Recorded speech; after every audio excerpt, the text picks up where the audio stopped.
Welcome to Peas in a Podcast. If you've ever thought, why didn't somebody tell me this before I started managing a team, you are in the right place. Each week, we unpack the human stuff that makes or breaks your business without the corporate wank. And this week, before I tell you what we're talking about, I'd like to introduce you to the newbie on the panel. This is my very esteemed colleague, Natalie Close. Natalie. Thank you. Thank you for that lovely introduction. You're very welcome. That was actually really hard for me because I had to play Kay's part as well with that. So I was a little bit nervous, but I got there, did it. Okay. So what are we talking about this week, Natalie? Why do I have you on the podcast instead of Kay, apart from the fact that Kay's on holiday? Well, apart from the fact that Kay's on holiday, today we're talking about planned absence from work and what managers can do or not do in terms of their employees. Love that. Yeah. So this is actually a podcast that I have attempted to film with Kay on numerous occasions. We just haven't got it right. And I've realised it because I don't have the right person on the panel. Managing absence is a huge topic, right? And I just don't think that we've been able to break it down to date in a way that's actually been really helpful for our audience. So this week we are focusing specifically on managing planned absences. So we're going to break down what we mean by that, right? And some of the strategies and tips and some of the control that employers, our clients, don't realise they have sometimes in different scenarios where they're informed of a planned absence request or notification. And I think the reason for that is a lot of people are very worried about saying the wrong thing. Yeah, of course. They don't know what rights they have as an employer to be able to say no or to be able to say, okay, but. And to get back some control to ensure that the disruption, the operational disruption for the business is minimised as much as possible. So, okay, let's crack. What do we mean by planned absence when we talk about planned absence? So planned absence is an absence where, and obviously an employee is planned to have an absence. That could be anything from annual leave, that could be maternity leave because they've had a planned or even an unplanned baby or pregnancy. It could be things like jury service. Yep, paternity leave as well. So any type of family leave really is generally is planned, right? Other than maybe time off for dependent. Apart from the more compassionate ones, they're potentially not planned. That are more reactive. Yeah, you're right. Time off for planned surgery, medical appointments. That comes up. Yeah, that's an interesting one because we're seeing more and more requests for or being asked about elective surgery and whether somebody can have that as a planned absence and whether actually a company needs a policy for that so that they know how to manage that absence, especially with the rise in what they call turkey teeth. That's very specific. Well, let's get into that in a little bit. Okay. So I think the most common form of planned absence has got to be annual leave. Definitely. Yeah. Okay. And annual leave, as we know, is a health and safety right. It's not a benefit. It's an employee entitlement. So health and safety law generally dictates that employees take a certain amount of time away from their job for rest and recuperation. Definitely. And employees need that. They need some time to reset. They can take it for well-being, but it actually gives them the opportunity to step away from the workplace and actually focus on life outside of work. Yeah. Okay. And we know that there is a statutory minimum in terms of the amount of time off that a business has to allow an employee to take. But what some employers might not know is that they actually do have a degree of control as to how annual leave is managed. Definitely. Employers very rarely understand that they can say no. It's down to the needs of the business. As long as they make that explanation to the employee, unfortunately, we've got business needs, there are things planned, they can say no. The employee has no right to have that expectation to take that day off. You're right. They can't say no. They can't say no completely though, right? An employee has to be able to take leave. Definitely, the employee's got to be able to take leave, but they should only, as from an employer's viewpoint or from a company viewpoint, it's down to them to agree when that leave can be taken. An employer can actually turn around and dictate when the employee takes all of their leave, and therefore the employee has no choice at all not many employers do that because it makes very unhappy employees when they're told when they've got to take all their leave. But if you're in more of a manufacturing or a service industry or agriculture and horticulture, employers do quite often say you can't have leave during specific times. One of the most common ones of that is a Christmas shutdown between Christmas and New Year, when employers tend to shut down their businesses. You're right. That is something that an employer will tend to impose a rule around, isn't it? And you're absolutely right. We do see those industries where 100% of an employee's leave in terms of when it's taken throughout the year is dictated to them. So the employee has absolutely no rights to choose when they take their holiday. Like you said, that's not great from a culture perspective of an organisation. And it doesn't make for happy employees either. No. So what we tend to see more is the fact that employers tend to impose some rules around times of year when an employee can or can't take holiday. And like you said, Christmas shutdown being notoriously a quiet time of year for quite a lot of industries, an employer is likely to have a clause in their contract where they stipulate that either a portion of an employee's annual leave or of an additional leave has to be taken between Christmas and New Year if the business doesn't operate in that time frame. Yeah, and that's right. And as long as it's communicated, then employees understand that from the very beginning. And I think key. It's when an employer tries to say you've got to take all your leave at this time and the employee doesn't know, they either haven't been told at induction or during the interview process. Yeah. So for me, it's all about communication and obviously having those all important policies in place. And I know everyone hates policies, but they are important. Yeah. I totally agree. And then we tend to find certain industries have other annual leave rules around when employees usually can't take holiday. So, for example, we have accountants, don't we? Clients, and they specify it's quite often January and April are their key, really busy periods. So they quite often dictate in their annual leave policy that employees can't take leave during that time. We see it with seasonal work. So the hospitality industry and catering industry, especially in more seaside towns, and especially in the location we're in, where there's rules around not being able to take holiday during the busier summer months when the businesses are at their busiest. Can you think of any others? Education, I think, is a big one, obviously, because we have term time working, and that also relates to universities and higher education colleges, and potentially things like Easter, very similar to Christmas, where companies might be very quiet and they might have a planned shutdown at that time as well. Yeah, we do see that, don't we? Yeah, absolutely. Okay, so that's annual leave and covering off some of the rules around it. I mean, there's other rules that an employer can put in place under an annual leave policy around. You can only have a certain amount of people off per department at any one time, for example. The point I think we're trying to make is that employers actually do have quite a high degree of control around annual leave management for the purposes of minimising operational disruption to businesses. I think they have a lot more than they actually think they do. Yeah, absolutely. I agree. Okay, what other types of planned leave? So family leave is a big one. Let's look at maternity and paternity. Maternity, obviously, somebody's having a baby. They're having a baby when they're having a baby. There's only so much you can plan for that period of absence whilst a new parent is off on maternity leave.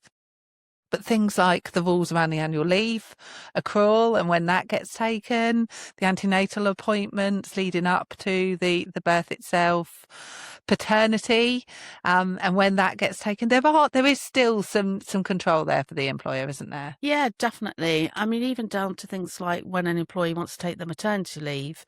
Yes, there's a certain period of time that they can actually put in for it. But if they then decide to change the date for whatever reason, they then have to actually put that application in writing to the employer, and the employer gets to say yes or no, whether they can start it earlier or not.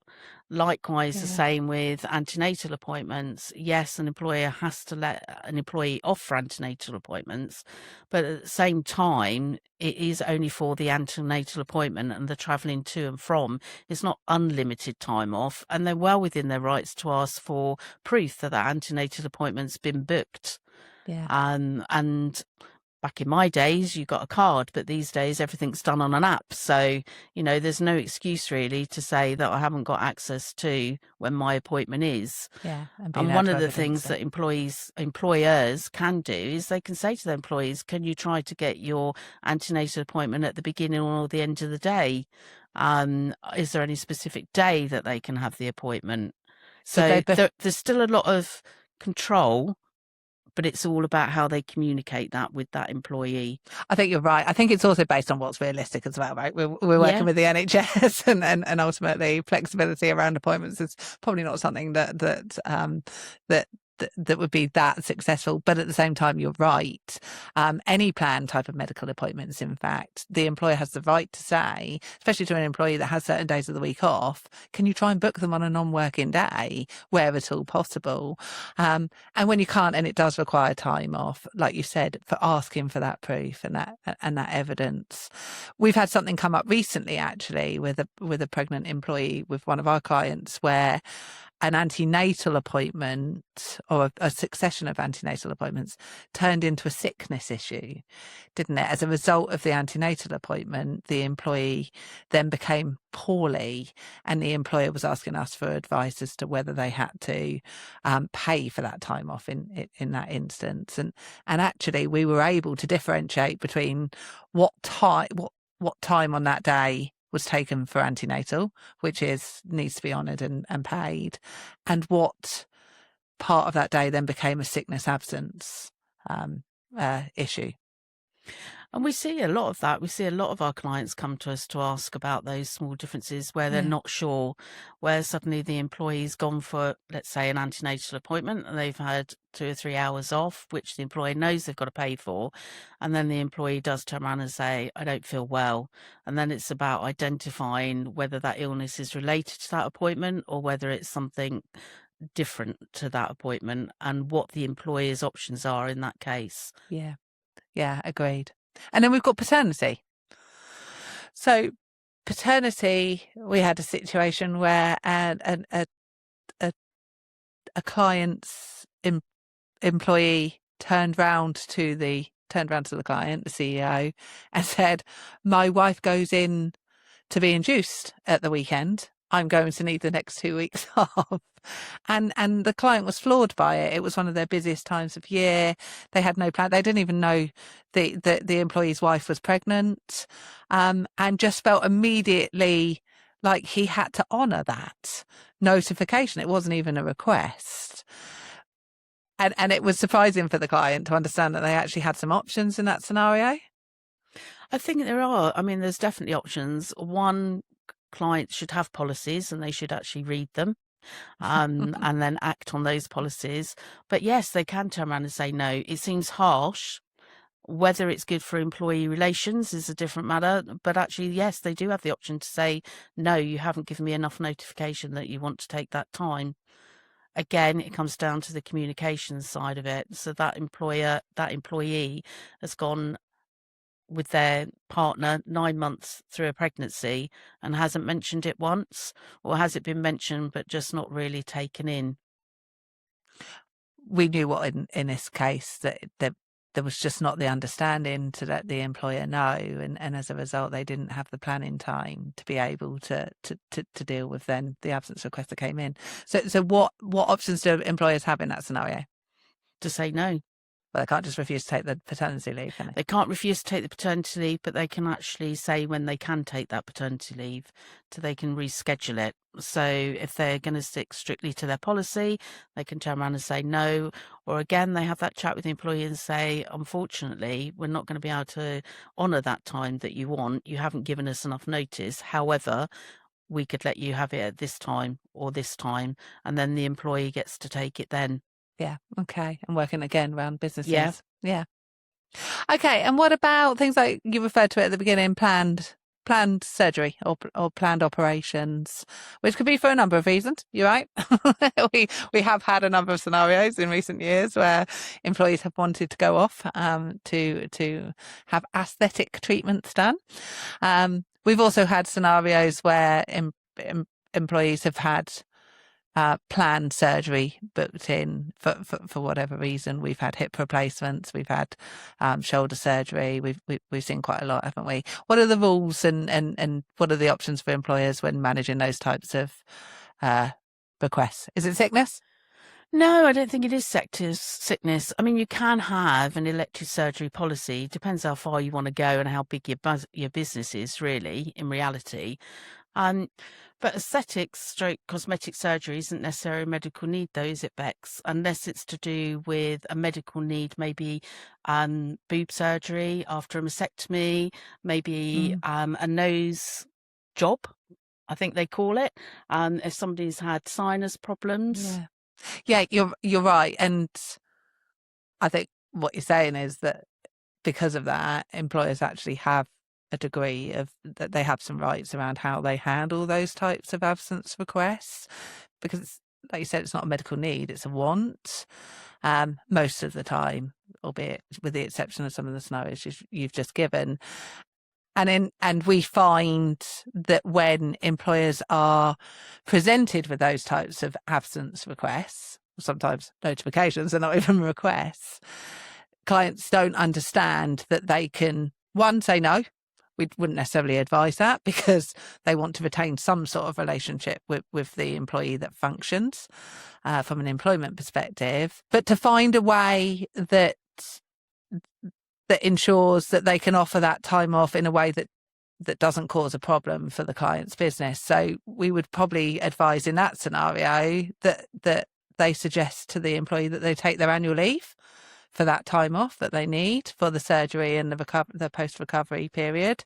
Or if an employer is feeling particularly generous, they might offer it as discretionary unpaid leave and not require them to take holiday. But it's certainly not a sickness absence issue, is it? Definitely not a sickness absence, no. And it wouldn't fall within a sickness absence policy. It would be, I mean, you always advocate strongly for policies, as you have done in this, and having a dedicated elective surgery policy would probably help clarify the employer's stance and rules on how they would manage those types of requests. Yeah, I think for me, a lot of employees don't actually think about it until that request lands on their inbox or the person standing in front of them. And I think that's something that potentially employers need to think more about as we go forward, because there's a lot more in the news now about, like I say, cosmetic type surgery this or comes up a going lot more abroad frequently to have operations and things like that. Yeah. And I think it's the employer in the UK that are taking the brunt of some of those. So it's definitely something that needs to be considered. Yeah.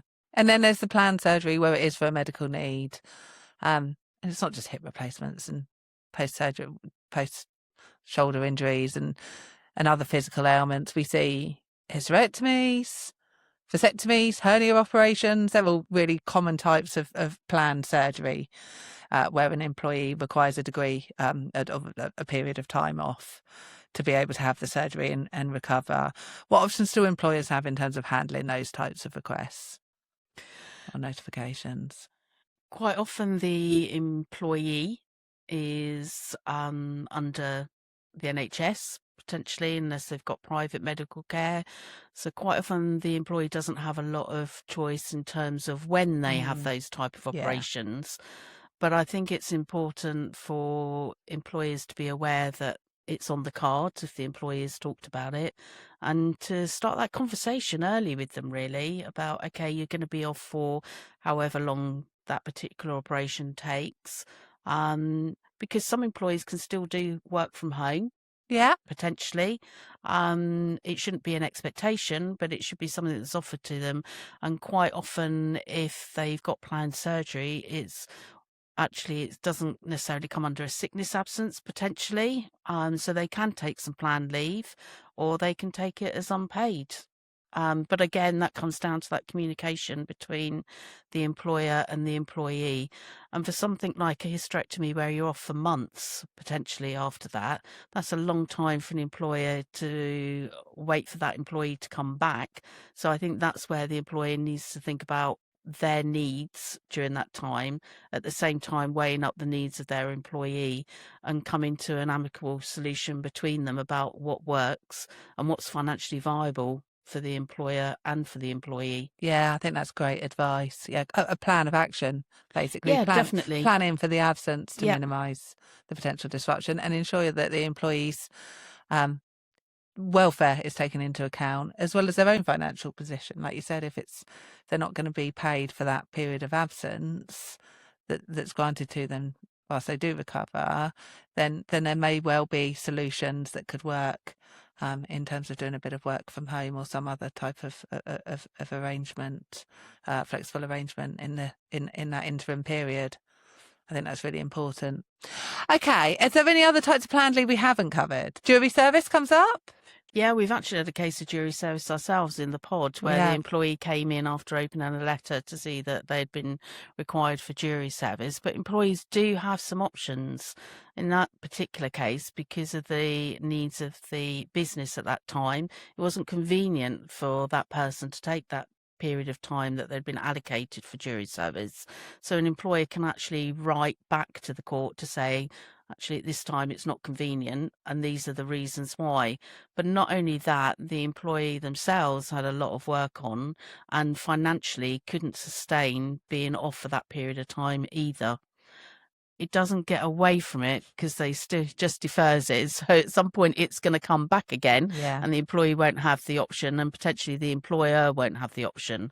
But for that initial call for jury service, because it is a statutory duty, you have to do it if you're called. They can defer it on behalf of the employee. It's like you said, they're delaying the inevitable. But ultimately, if that helps in some way, because it's been the period of time that's been selected for it is a particularly difficult or busy time for the organisation, then there is some options in terms of requesting the deferral. There is. And I think it's important for employers to know that they don't actually have to pay for that person to be on jury service. No, you're right. The employee can actually claim via the courts. It's a minimal amount. And that's why a lot of employees don't find it very appealing. Yeah. Interesting, but not probably financially appealing. Yeah, I think you're right. And I think that probably summarises a lot of the considerations around managing planned leave. There's two aspects for this, isn't there? You're presented as an employer with a planned leave request or notification. Your first job is to understand whether you have a contractual or a legal obligation to honour it. And if you don't, whether you want to honour it anyway as a goodwill gesture. And then once you've decided that then in turn leads to the second question, which is, do you have to pay for it?